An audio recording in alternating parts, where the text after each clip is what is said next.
Assalamualaikum warahmatullahi wabarakatuh.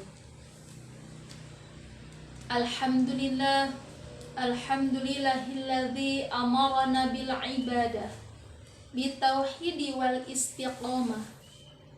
Wassalatu wassalamu ala sayyidina Muhammad ibn Abdillah wa ala alihi wa ashabihi wa man tabi'ahu ila yaumil qiyamah. Amma ba'd. Alhamdulillah, berkat rahmat dan kurnia Allah Subhanahu wa ta'ala, kita semua dapat berjumpa kembali dengan bulan yang dijuluki dengan Sayyidus Syuhur, penghulunya segala bulan. Bulan yang penuh dengan berkah, rahmah, maghfirah dari Allah Subhanahu wa ta'ala, yaitu bulan suci Ramadan, yang di dalamnya penuh dengan keistimewaan, fadilah-fadilah yang begitu besar, hikmah yang sungguh menakjubkan. Di mana di bulan Ramadan ini seluruh umat Islam yang beriman diwajibkan untuk melaksanakan ibadah puasa selama sebulan penuh. Semoga dengan ibadah puasa ini kita semua diberi pengampunan dan memperoleh gelar muttaqin. Amin ya rabbal alamin.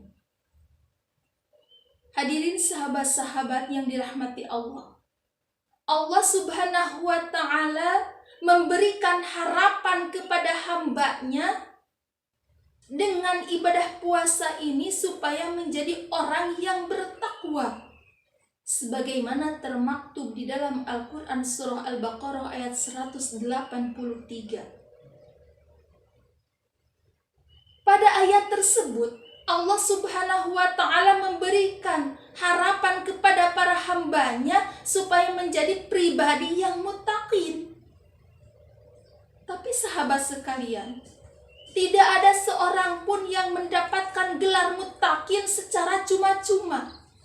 Tidak ada muttaqin secara otomatis. Artinya, mestilah kita berusaha, berupaya sekuat tenaga untuk melakukan berbagai kegiatan ibadah di bulan Ramadan ini.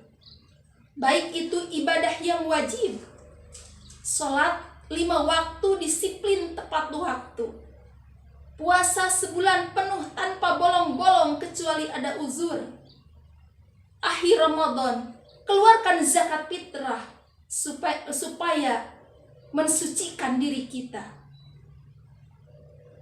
ataupun ibadah sunnah, sholat tarawih dari awal sampai akhir tidak terlewatkan, duha dan tahajudnya semakin kuat, memperbanyak bacaan Al-Quran, berzikir, bersolawat, berdoa, dan bersedekah, seraya menanamkan keikhlasan di dalam diri kita. Karena ikhlas di dalam suatu ibadah itu merupakan syarat dan dasar supaya ibadah kita bernilai di hadapan Allah Subhanahu wa ta'ala. Karena ibadah tanpa ikhlas itu bagaikan jasad tanpa ruh, sebagaimana yang dikatakan Imam Ibnu Athaillah di dalam Matan Al-Hikam, al-a'malu surun qa'imatun wa arwahuha wujudu siril ikhlasi fiha. Amal itu bagaikan kerangka yang tetap. Amal itu merupakan kerangka yang tetap, mati, tidak bergerak, dan ruhnya itu adalah keikhlasan yang nampak, keikhlasan yang melekat padanya. Beragam ibadah kita diibaratkan seperti jiwa raga manusia. Sholat, raga, zakat, raga, puasa, raga, ibadah haji, raga. Dan ruhnya itu adalah adanya keikhlasan yang rahasia yang ada pada amal tersebut.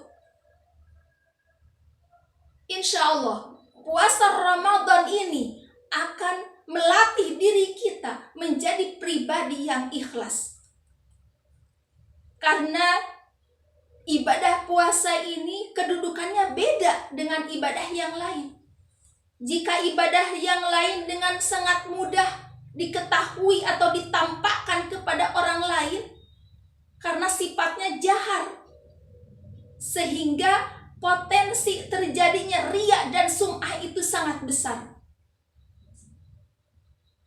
Beda dengan ibadah puasa. Ibadah puasa ini ibadah yang tidak bisa terjerumus kepada riya ataupun sum'ah. Kenapa demikian? Karena ibadah puasa ini merupakan ibadah yang sir, ibadah yang sangat rahasia, ibadah yang abstrak, ibadah yang tidak memiliki gerak fisik, sehingga orang lain tidak tahu apakah kita sedang puasa atau tidak. Cuma kita dan Allah saja yang tahu. Itulah keistimewaan daripada ibadah puasa. Ibadahnya istimewa, pahalanya pun istimewa pula. Allah Subhanahu wa taala berfirman di dalam hadis qudsi, "Kullu amal ibni adama lahu ila siyama fa innahu li wa ana ajzi bihi." Seluruh perbuatan anak Adam itu untuk dirinya sendiri, kecuali puasa. Puasa itu untukku dan aku yang akan membalasnya. Semoga dengan ibadah puasa ini, gelar mutakin akan kita dapatkan. Insya Allah, apabila kita telah berusaha puasa sebulan penuh dengan ketentuan ilmu fikih, sesuai dengan ketentuan ilmu fikih, menghidupkan Ramadan dengan amalan-amalan sunnah siang dan malam, seraya meninggalkan amalan-amalan yang terlarang dalam Islam, gelar muttaqin akan kita dapatkan. Dan insya Allah kita akan menjadi penghuni surga melewati pintu Ar-Rayyan. Dan kita akan diberikan kesempatan untuk bersua, bertemu dengan zat Allah Subhanahu wa ta'ala. Itu jauh lebih nikmat dibandingkan mendapatkan surga seisinya. Sekian dari saya. Wabillahi taufiq wal hidayah. Wallahul muwafiq ila aqwamit thoriq. Wassalamualaikum warahmatullahi wabarakatuh.